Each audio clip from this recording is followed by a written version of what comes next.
हमने बांग्ला को शास्त्रीय भाषा का, क्लासिकल लैंग्वेज का स्टेटस दिया। ममता जी, इतनी स्पिरिट भी आप नहीं दिखा पाई।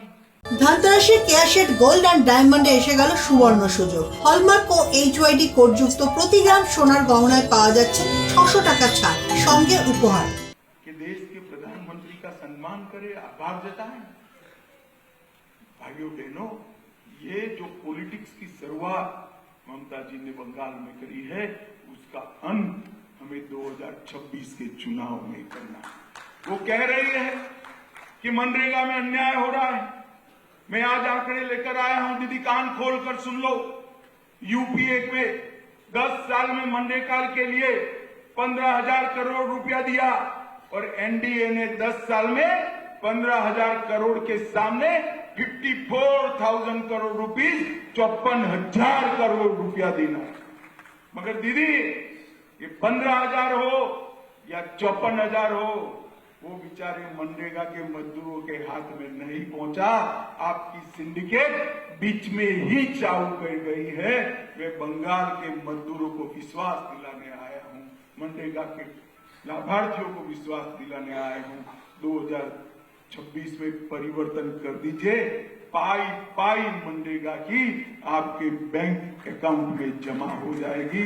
कोई भी प्रधानमंत्री ग्राम सड़क योजना आपने 5400 करोड़ दिया, मोदी जी ने 17,000 करोड़ दिए। प्रधानमंत्री आवास योजना आपने 4500 करोड़ दिया, मोदी जी ने 50,000 करोड़ रुपया दिया। राष्ट्रीय ग्रामीण आजीविका मिशन बैंक के लोन 630 करोड़, मोदी जी ने 91,000 करोड़ दिए। कहीं कोई मैच नहीं है ममता दीदी। क्या झूठ बोल रही हो? क्या बंगाल की जनता को गुमराह कर रही हो? आप मानती हो कि बंगाल की जनता कुछ जानती नहीं है?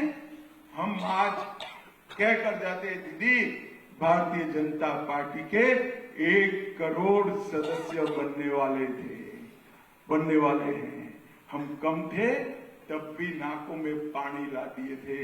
1 करोड़ क्रॉस हो जाएंगे, आपकी पार्टी का क्या होगा वो आप सोच कर। भाइयों बहनों, आज इस संगठन पर्व की यहाँ पर शुरुआत हो रही है। उस वक्त मैं बंगाल भारतीय जनता पार्टी के हर एक कार्यकर्ता को कहने आया, देश भर में सदस्यता अभियान का एक मतलब है और बंगाल में सदस्यता अभियान के कई मतलब। देश भर में सदस्यता अभियान का मतलब है संगठन को मजबूत करना, पार्टी को आगे बढ़ाना, हमारी लोकतांत्रिक परंपराओं को आगे बढ़ाना, हमारी चुनाव प्रक्रिया को। बंगाल के अंदर सदस्यता अभियान का मतलब है घुसपैठ को रोकना, बम धमाकों को रोकना, गौ तस्करी को रोकना, कोयला तस्करी को रोकना, माताओं बहनों के अपमान को रोकना और जो ये रैंपड करप्शन चल रहा है वो रैंपड करप्शन को भी समाप्त करना। अगर सोनार बांग्ला बनाना है तो हमारे पास एक ही विकल्प है। लाल भाइयों को भी लंबा समय सत्ता दिया, कांग्रेस ने भी लंबा समय काम किया और तृणमूल का भी बहुत समय हो चुका है। समय भी अब उनका समाप्त हो चुका है।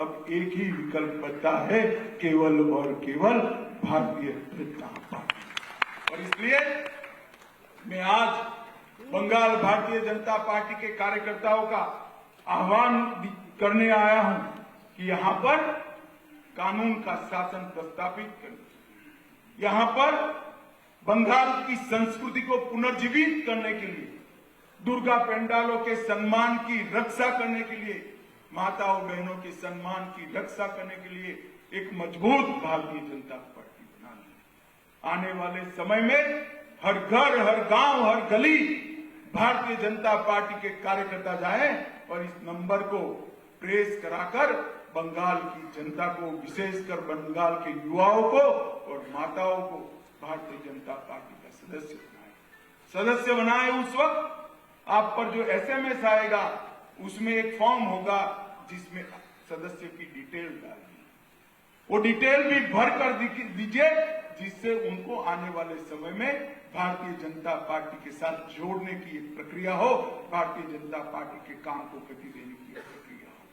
हर घर में जाइए, युवाओं को, महिलाओं को हर कॉलेज के अंदर युवाओं को, युवतियों को भारतीय जनता पार्टी के कार्यकर्ता बनाइए। मनरेगा के पीड़ित मजदूर, बंगाल के गरीब बीमार और जिसको नौकरी चाहिए, जो भ्रष्टाचार से परेशान हो गया है, वो युवाओं को भारतीय जनता पार्टी के साथ जोड़िए। जिनके सम्मान के साथ तृणमूल कांग्रेस के कार्यकर्ता खिलवाड़ कर रहे हैं, वो माताओं बहनों को भारतीय जनता पार्टी के साथ जुड़िए। यहाँ पर धान की खरीदी नहीं होती है, धान की खरीदी जिन किसानों की नहीं होती है, वो किसानों को भारतीय जनता पार्टी के साथ जोड़िए। और बंगाल भारतीय जनता पार्टी के जो सैकड़ों कार्यकर्ताओं ने जान देकर अपना बलिदान दिया है, वो हुतात्माओं को याद कर अपने 1 करोड़ के लक्ष्य को पूरा करिए। मुझे बताइए भाइयों बहनों, 1 करोड़ का लक्ष्य बंगाल भारतीय जनता पार्टी का पूरा होगा या नहीं होगा?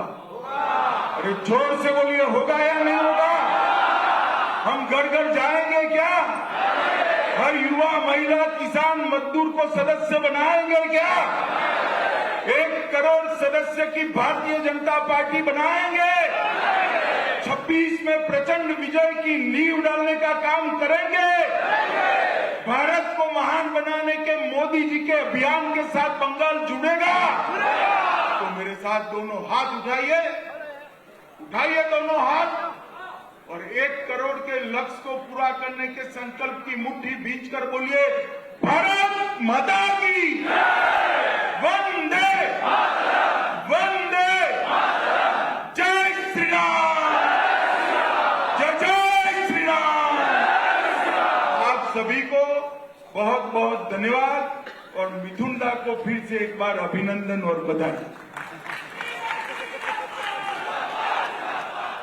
অমিত শাহ ইজেপসিসি থেকে তিনি তার সাংগঠনিক যে বৈঠক, সেই বৈঠক শেষ করে বেরোচ্ছেন এবং অতি অবশ্যই তার আজকের আলোচনায় যে 2026-এর নির্বাচন নজরে ছিল সে বিষয়ে আর আলাদা করে বলার অপেক্ষা রাখে না। বাংলার মানুষ দুর্নীতি নিয়ে বিরক্ত এবং 2026-এ বিজেপি সরকার গঠন করবে এমনটাই দাবি তাঁর। মহিলা যুবকদের সঙ্গে কথা বলার কথা বলছেন অমিত শাহ। এমনকি 100 দিনের কাজেও যে দুর্নীতি হয়েছে সেই প্রসঙ্গ আরও একবার এসে উল্লেখ করেছেন অমিত শাহ। তৃণমূলের নেতারা কাটমানি খেয়েছে, সেই কাটমানি কালচারের বিষয়টি আজ ফের একবার অমিত শাহর মুখে উঠে এসেছে।